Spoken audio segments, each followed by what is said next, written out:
Then we have a reviewer that says, rich detailing. Another reviewer who said, Karen Kay never fails to transport the reader directly into her characters' lives. And then another one from a fan that says, I was so into it, I felt like I was Carolyn. These are probably the biggest compliments you can get. You know, when someone says that they feel as if they were actually there, or they feel as if they were experiencing the story, this is a big compliment. Not only are you taking them through the plot, which of course, you know, they won't read it if they don't like the plot, but you're getting them to feel the story. Okay, so how do you do that? That's what I want to talk about, is how you do that. How you bring your characters into that setting so much that they feel that they're there. Okay, so the first thing is, does anybody have any ideas of how they do it? How would you get someone into that story? Yes? The five senses, through smell and touch and the sounds. Exactly. Trying to make sure to put all those in. Exactly.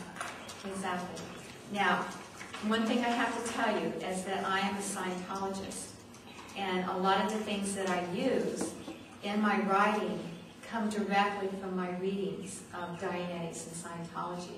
And so I'm going to tell you a little bit about your perceptics and your senses, because in Dianetics, Mr. Hubbard talks about there's not just 5, there's 55. And if you can get a copy of, where did I get this from? This is from Dianetics. It's a Dianetics bulletin. There's Dianetics, Modern Science and Mental Health. I'm going to go over some of these. He doesn't go into the perceptics per se, but if you can get your hands on a copy of a book called Self-Analysis, he goes into about 20 different perceptics that you can use in your story. And I'm going to go into some of them. Let me see. I outlined some of these different perceptics here. Of course, we know there's touch, sight, taste, hearing, smell. We all know those. They have to be in your story. That's the only way that you can get your character into the story. But how about these perceptics? These are directly from this Dianetics bulletin. How about color?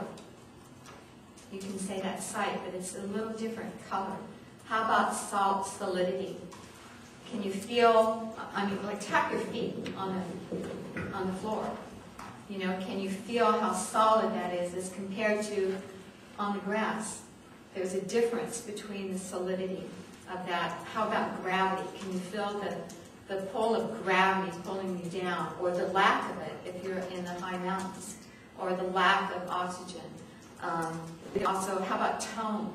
There's not only different sounds, there's how high-pitched is it, how low, how gravelly, how sweet, how baritone, how whatever. When a person's angry, their tone is a little bit different. How about their tone of emotion?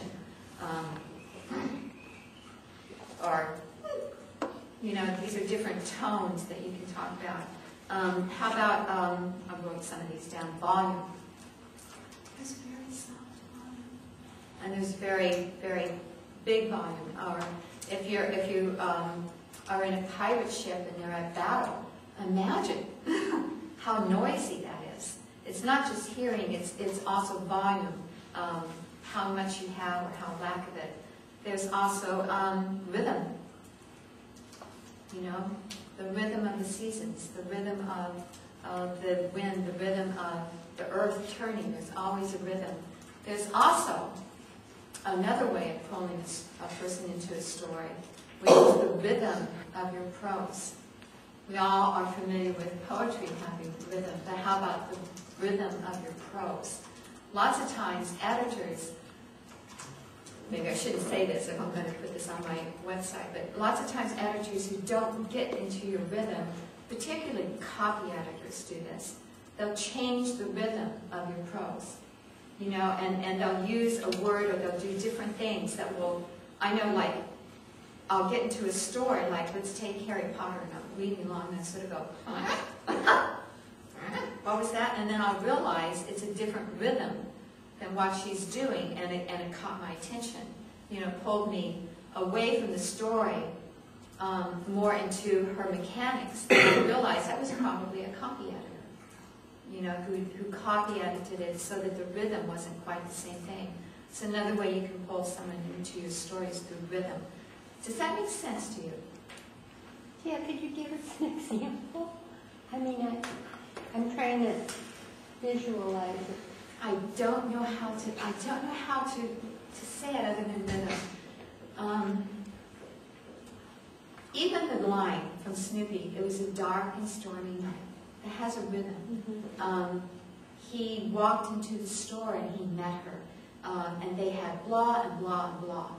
Now, if you're just saying he had blah because maybe that's more grammatically correct, you've lost your rhythm, though. You know, and that rhythm can pull a person into the story. Oh, and a copywriter would delete Yeah, it's not the second two rhythms. I mean, that violates some English thing, rule. you know. I see. Let's put a colon there instead of an Oh, now and. I understand what you mean. Yeah. They would delete some of the words and it would just ruin the rhythm. Yes. Yeah. Yes, because you get into a certain, the story flows, and it's not like this. It's not like you're going, you know, it's not that way. It's more of a, you're pulling that person into the rhythm of your prose, and you're pulling them in through that rhythm. And I don't know exactly, yes? Would it be something like if an older person were talking and you had the cadence of their speech, and all of a sudden you put in a word or that someone 15 might say, and it just doesn't feel right because it's not the same rhythm that the older person would have talked. Right. Yes. Exactly. Now you can do that for effect. You can change the rhythm for effect, like particularly if you want, like I had a book where there was the thunder god, and so he would do lightning strikes and he would change your rhythm when he came in, you know, because he had a different rhythm, or he would do it bang, you know, and it changes your rhythm, and you can do that for effect, you know, but you don't want to do that just in your prose because, again, it pulls the reader's attention out of your setting or your environment and onto the mechanics of how you're telling the story. And you want them in there, not on your mechanics. I'm going to pass around. You can see I've used this list a lot. It's like old and torn. I'm going to pass this around. I'm going to just go over a few more, and you can look at these. But it is copyrighted, just so you know. But you too, if you get a copy of the book Self-Analysis, can go in, and quite a few of these perceptics are in there. How about this one? We know this one well. How about personal emotion? That's a perceptic. In other words, when she meets the hero, what is her personal emotion? Is she angry? Is he angry? Is she sweet? Does she want to be angry? Is she angry and want to be sweet? Is she, you know, is she upset with him? Is she antagonistic? What is her personal emotion at that time? What's his? I mean, what are they doing to each other? That's also perception. You could say senses. You could also say perception.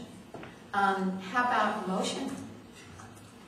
You know, the motion of the wind, the motion of the field of the earth turning, the motion of a person walking from this corner to the other. How fast, how slow. This is another perceptive that can pull the reader into your story. How about physical energy? This is one that I often forget. I have my characters going, you know, a lot of times my characters, in order to get a white woman and an Indian man together, well, one of the best ways is through traveling, you know, and I often forget, you know, she's probably exhausted by the end of the day. She doesn't want to have anything to do with him. You know, she's been walking all day long. And how about this one? Oh my gosh, I can't believe this perceptive. This just happened to me.